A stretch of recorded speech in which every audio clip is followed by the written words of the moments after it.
Hey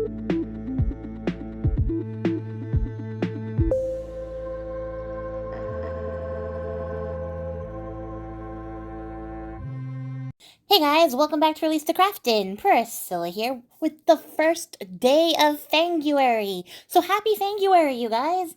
I am so excited for this challenge that will be hashtag rtcfanguary.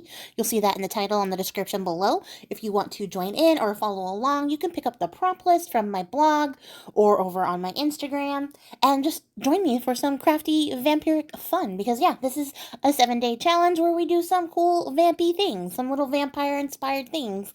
And I also want to shout out Amethyst Raven for helping me come up with the name for this challenge over on Patreon. So you're a real one, Amethyst. Thank you. And now let's get down to it. The prompt for day 1 is the vampire, and I have decided to add a layer of challenge for myself for no other reason than I like to make things excessively difficult by deciding to make little tiny like coffin shaped tags with some little mixed media type elements on it.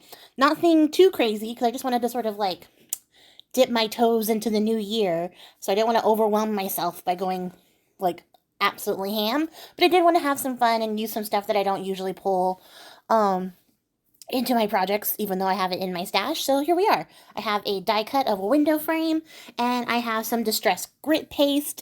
This is the snowfall kind, so I colored that up because I need it to be dark and moody. And I'm gonna spread that on a real like thin layer over top of that die cut, and then set it aside to dry, making sure I carefully remove the die cut from the mess so that it doesn't get super damaged. I tore it a little bit, but that's okay. It's salvageable. It just adds to the distress nature of things. I'm not super worried about it. And then I'm just going to go and color the tag. I recognize that the majority of this work will be covered up. That is just the struggle that you have to sort of accept when you are doing mixed media things with lots of layers. But it's still important to me to do because I don't want, any part of this tag to be lackluster or visually uninteresting because I was like, well, you're going to cover it up anyway. So that's what we're doing here. I'm inking it up, adding in a couple different layers of distress ink, trying to get it nice and moody so that I can get like a nice ambient, spooky, gothy vibe. And I'm not gonna lie, this tag in particular is really inspired by Nosferatu because that has been my obsession since I've seen it. So here we are. And yeah, essentially, in order to get these really cool in-depth layers on your distress ink, you're going to want to dry really well between your layers so that you don't really pick up the color from the previous layer and mix it together. You'll get this really nice layering effect. So if you're going to try to make this yourself or try a version of this, just make sure that you're drying completely in between layers so that you can get this cool, like, patterned effect that I am going to entirely cover up with some great paint. And the stamping, also going to cover it up. Now, does that mean it's not visible in the final product? No, it is. I just cover up the majority of it. And I just want you guys to know, like, that was the sacrifice I chose to make for this project. I'm kidding. I did this on purpose. So, it's a window, so it needs some glass, right? So I got some acetate, cut that to size, and I'm going to use my Zig two-way glue. Sorry, I'm reading it from the tube as I'm like telling you guys what's going on. This is a glue that dries down tacky so that you can like easily position things on top of it. It's one of my favorite glues. Not for like super stuff that needs to get stuck together forever. Like I wouldn't use it in place of a fabric glue, but it does make all these little tiny fuzzy crafts very, very easy. So it is my favorite glue for that. And then I have this picture. It's actually of Eurydice getting bit by a snake and dying in the river, but nobody but us, you and me here on YouTube, knows that. Because I think it looks like a wilting woman in, like, in the window.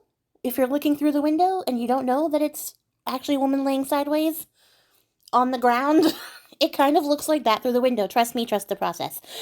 It really does come together in the end and get sort of the intended effect across. And then I have this die cut, definitely Nosferatu Count Orlok inspired hand. There's usually a little bat perched on one of the fingers, but I cut that off because I don't need that bat right now. But I do need this creepy hand. It's going to be our Nosferatu hand reaching in, menacing this young woman through the window. And yeah, I think it works. I think it all comes together. The hand obscures a lot of the background, so you don't know it's a picture that's sideways. And I really like the effect. I also really like how the mirror came out. The snowfall paste has like a really chunky glitter to it, which came out really nice. Even though I colored it, I used distress ink to color it, so it's still like semi-transparent. So there's still a little bit of a sparkle there, even after it's all dried down. And then I used some of these vampire words that are actually a reward over on Patreon to like fancy up this tag. So I used a quote from Bram Stoker on the tag, and that's everything we did. And I think it came out great. I'm really happy with it. I decided to add a little bat because vampires, so we need bats. Plus, I have a bajillion of these cut out, so I'm definitely going to use them. And I'm backing them with a cardstock and a printed out coffin tag, which is also a Patreon reward that I decided because I wanted these to all have the same like backs and have a matching sort of style. So that's what I'm going to do to each of them.